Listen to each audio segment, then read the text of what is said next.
I change your bum life. You fight me, it's a celebration.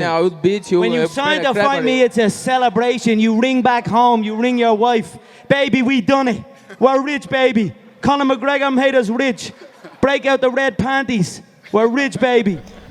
Yo, welcome back to the fifth round. As always, your boy, Stephen Moustaris. And, man, I just want to start off the day by talking about Bellator 281.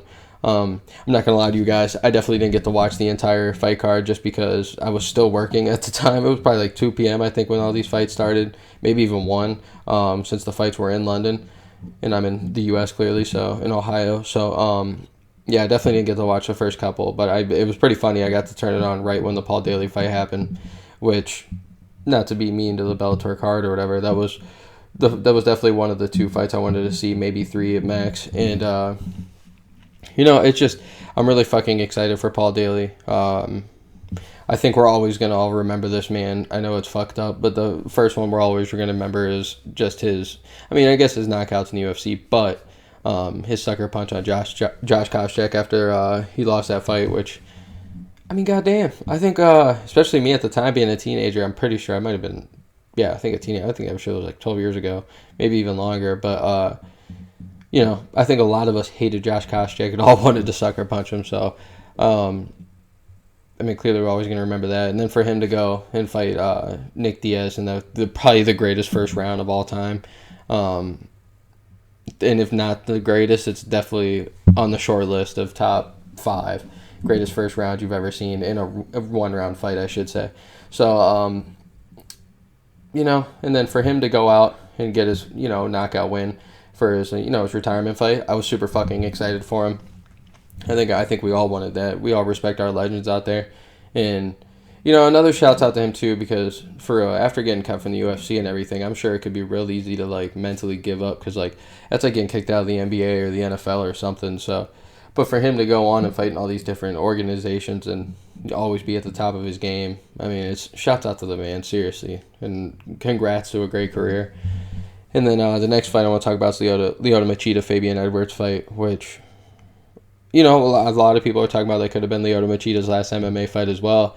And, I was kind of hoping he could walk out with the win. But I do like Fabian Edwards too, so I'm not too mad. And now Bellator's definitely they got themselves a prospect if they ever wanted one. So, but still, it's kind of sad sometimes seeing the legends get knocked out like that. I talk about it all the time. I don't like seeing the older guys get knocked out.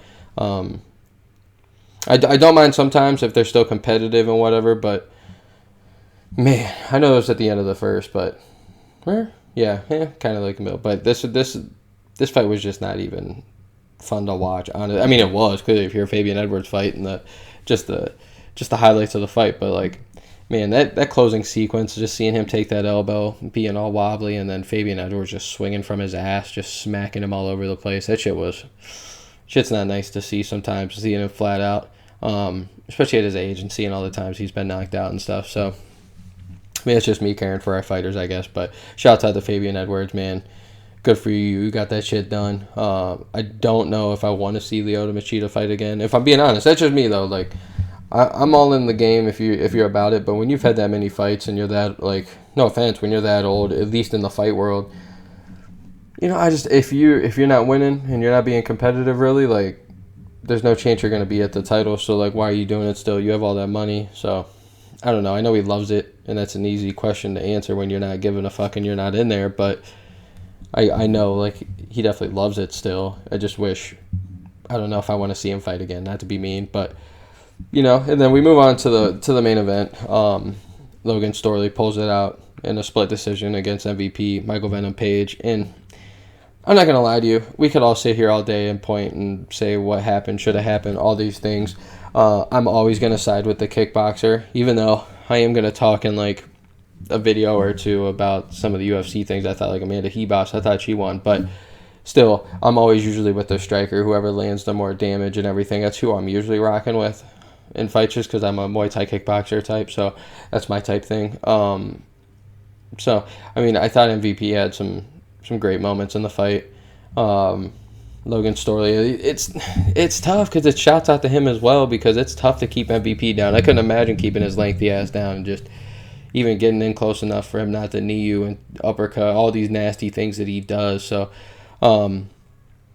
I don't know. It's tough. Clearly, I mean, I thought MVP should win in his hometown and everything, but sadly, fights aren't judged just based off of just two guys in there. It's usually what they're used to, and whatever, like what their resume says. Not to be mean, that's how it is. So, if you're looking at it from MVP spot, where he's the human highlight reel over there, and always getting classy finishes and shit and nasty ones. So, when he actually gets held down for once, reminiscent of like the Paul Daley fight, I guess. It was, I don't know, like it shouts out to Logan Storley. If you're a wrestler, you're gonna be so hyped for Logan Storley. That shit's hard to do.